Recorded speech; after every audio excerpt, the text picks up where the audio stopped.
नमस्कार आप सभी को। ईश्वर का सृष्टि इस संसार में हर दिन कोई ना कोई अन्याय, अत्याचार, जुल्म देखने को मिलता है। कोई ज्यादा शक्तिशाली मनुष्य तुलना में कम शक्तिशाली मनुष्य या पशु पक्षी के ऊपर अत्याचार करता है, लेकिन अन्याय करने वाला या अन्याय बर्दाश्त करने वाला मनुष्य ये नहीं जानते हैं कि संसार बनाने वाला ईश्वर ने सृष्टि के हर वस्तु में बहुत सारा शक्ति दिया है, लेकिन इन्हीं शक्ति में से सबसे आसान और असरदार शक्ति है बातों की शक्ति, बोलने का शक्ति तथा शब्द शक्ति। आप सब सोच रहे होंगे ये भी कोई शक्ति है? बात तो हम लोग सबको ही करते हैं, इसमें तो कोई शक्ति नहीं दिखता। तो एक छोटा सा स्टोरी के साथ इस बारे में आलोचना शुरू करते हैं। एक प्रभावशाली गांव में एक बार गांव का इष्ट देवी काली माता का पूजा निकट आ रहा था। इधर उसी साल आंधी में माता का मंदिर एवं वर्षों का विश्वास का पुराना माता का मूर्ति आधा विनष्ट हो गया था। तो गांव वालों ने मिलकर सलाह करके माता का पूजा का पहले ही उसी पुराना मंदिर के बगल में एक नया मंदिर बनाया एवं कारीगर को बोल के एक नया काली माता का मूर्ति भी बनाया। लेकिन माता का पूजा का दिन जितना निकट आ रहा था, गांव वालों का संकोच भी उतना बढ़ रहा था। संकोच इस बात का कि वर्षों पुराना विश्वास का माता का मंदिर एवं मूर्ति गांव वालों माता को जीवंत मानते हैं। क्या नया मंदिर एवं मूर्ति स्थापन करना ठीक होगा? क्या माता इससे रुष्ट नहीं होंगे? क्या माता पहले जैसे ही जीवंत रहेंगे? ऐसे ही बहुत सारा प्रश्नों का भंडार लेके गांव वालों पहुंचा माता का पुजारी एवं गांव का मुख्य पंडित शास्त्री जी के पास। सब कुछ सुनने के बाद शास्त्री जी ने कहा, ये कोई बहुत बड़ा बात नहीं, मैं मंत्र उच्चारण द्वारा माता का नया मूर्ति में प्राण प्रतिष्ठा कर दूंगा। माता का मूर्ति पहले जैसा ही जीवंत रहेंगे। ये बात सुन के गांव का एक पढ़ा लिखा नौजवान बोला, पंडित जी ये कैसे संभव है? आज का जमाने में आप बोल रहे हैं मंत्र द्वारा मूर्ति में प्राण प्रतिष्ठा करेंगे, जीवंत करेंगे। मैं आपके बातों से सहमत नहीं हूं, मैं इस बात को नहीं मानता। नौजवान का यह बात सुन के कुछ गांव वालों भी इस बात को मानने में आपत्ति दिखाई एवं शास्त्री जी से बिना सलाह किए ही चला गया।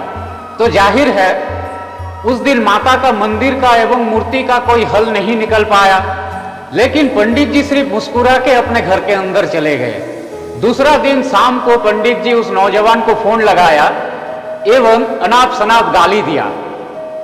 उसके बाद और क्या, वो नौजवान गुस्से में आग बबूला होके डंडा लेके दौड़ के गया पंडित जी का घर एवं दरवाजा से ही जोर जोर से चिल्लाने लगा।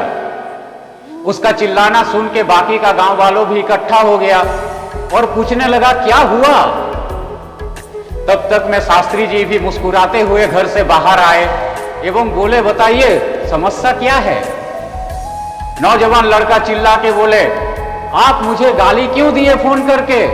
मैंने आपका क्या बिगाड़ा है? शास्त्री जी फिर से मुस्कुराते हुए बोले, बेटा मैंने तो आपको छुआ भी नहीं, आपको देखा भी नहीं, बस बहुत दूर से दो बात कहा है मात्र, दो शब्द बोले हैं मात्र, उसी में आपका अंदर का बुरा प्रवृत्ति गुस्सा जाग गया और आप छटपटा के डंडा लेके यहां दौड़ के चले आए।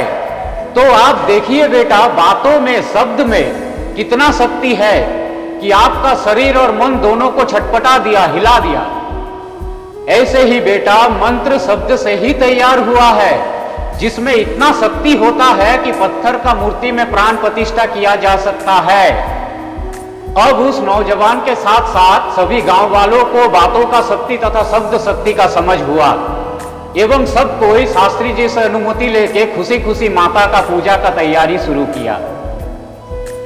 तो ऐसे ही ईश्वर ने हम मनुष्यों को तथा यह पूरा संसार को सृष्टि के साथ साथ बहुत सारा शक्ति प्रदान किया है, जिसके बारे में ज्यादातर मनुष्य अवगत नहीं है। बातों का शक्ति या बोलने का शक्ति तथा शब्द शक्ति उन्हीं शक्ति में से एक है। प्रचंड शब्द से पत्थर का दीवार भी टूट के गिर जाते हैं। भारी शब्द से मनुष्यों का श्रवण क्षमता लुप्त हो सकता है। मनुष्यों का कठोर बातें माहौल बिगाड़ सकता है, फिर उसी मनुष्यों का नम्र बातें माहौल सुधार भी सकता है।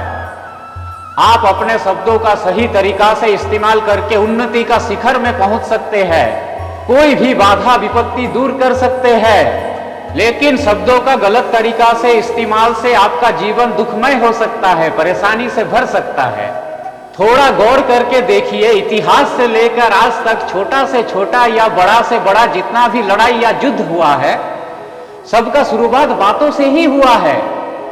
और बात करके समस्या का समाधान करते हुए भी बहुत देखा गया है।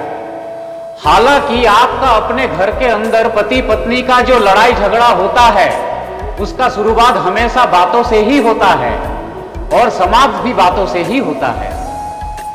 पशु पक्षी पेड़ पौधा प्रकृति ऐसे कि अपने घर के बच्चे भी शब्दों के माध्यम से ही अपने मन का भाव व्यक्त करते हैं।